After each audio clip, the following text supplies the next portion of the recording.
Запознайте се с майстор Данчо, дървострогар от Дунавската задруга на народните художествени занаяти.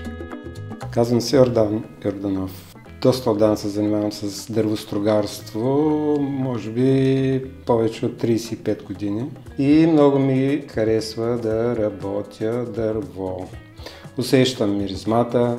Най-ми харесва да взема някакво такова необичайно дърво и да не знам какво ще се получи. Понякога във вътрешността на дървото излизат различни фигури.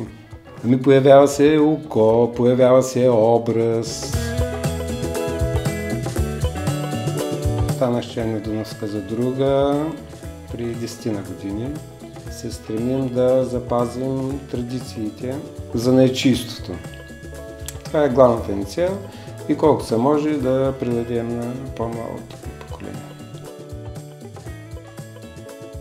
Решил съм да направя фонтан, в който да използвам строговани съдове и с така стойка с естествена форма от гората.